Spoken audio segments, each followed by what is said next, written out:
How to add watermark in CapCut. If any day any of you are a CapCut video editor user and you want to add a watermark in CapCut but do not know how to add a watermark in CapCut, then do not worry, as we have got the most easiest solution for this.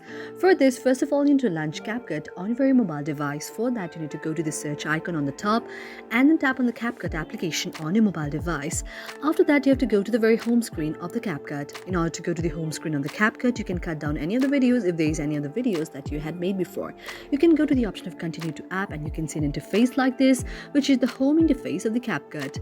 Now you have to choose any of the videos that you would like to edit or any of the videos in which you would like to add a watermark to. For example, I would like to add watermark to one of the projects that I have already edited here. Now after that, you have to tap on the very project, or you can also add any of the videos from your very mobile device or your gallery. After you tap on the very video there, now you can see an interface like this. This is the video editor interface. Now you have to tap on the video after a while, and after that you have to search the option of the text.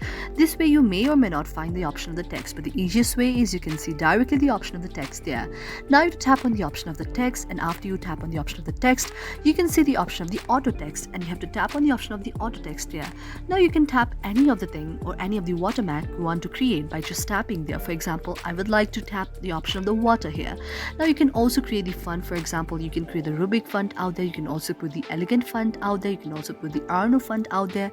You can also put the effects out there, which are various kind of beautiful effects out there. You can also put the various types of effects on your very video.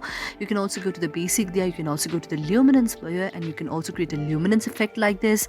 You can also go to the animation option there, and after tapping on the animation, your very watermark will also be in the animated format like this. For example, let's go to the option of the typewriter here, and your very watermark will become in the format on the typewriter. You can also go to the option of the bubble there, and when you tap on the option of the bubble, your very watermark will be created in the form of a bubble. And this way you can create a beautiful watermark to your video, and you can apply the entire watermark to your entire video like this by tapping this way. Thank you for watching our video, and if you really like it, do not forget to subscribe our channel.